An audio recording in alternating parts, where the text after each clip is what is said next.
السلام علیکم ورحمۃ اللہ وبرکاتہ۔ احمدہ وصلی علی رسولہ الکریم، اما بعد، قال اللہ تعالی: اعوذ باللہ من الشیطان الرجیم، کتب علیکم الصیام کما کتب علی الذین من قبلکم لعلکم تتقون۔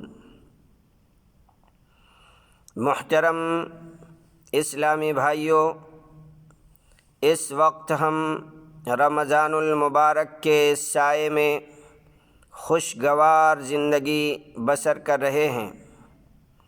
اس لیے سب سے پہلے مقصد صیام یعنی تقویٰ و خوف الہی کو پانے کی خوب جد و جہد کریں، تہذیب نفس کو خوب سے خوب تر بنانے اور سنوارنے کی کوشش کریں، رب کو خوش کرنے کا سلیقہ سیکھ لیں، قیام اللیل سے لطف اندوزی اور اس کی ادائیگی کے لیے اپنے آپ کو پورے سال کے لیے تیار کر لیں۔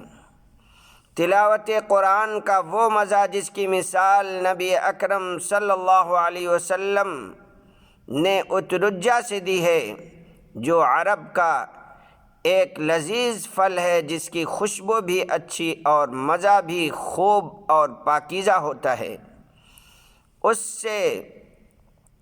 اسی طرح سے دلوں کے جلوہ گاہ بنائیں۔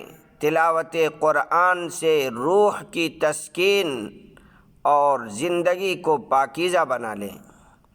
دعا و توبہ و استغفار سے رب کی رضا اور اپنی حاجات کی برآوری کا ایک نسخہ کیمیا سدا اپنے پاس رکھ لیں۔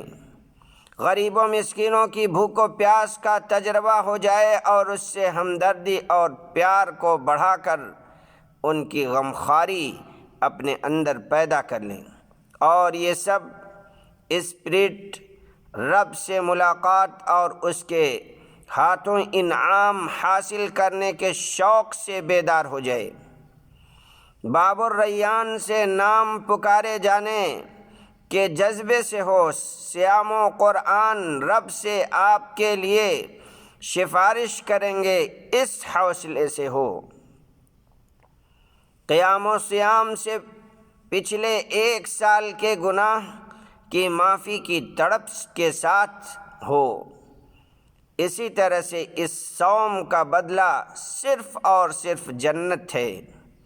اس صوم کا بدلہ صرف اور صرف جنت ہے، اس تمنا میں ہو۔ اللہ رب العالمین سے دعا ہے، اللہ رب العالمین ہمیں کامیاب لوگوں میں سے بنائے۔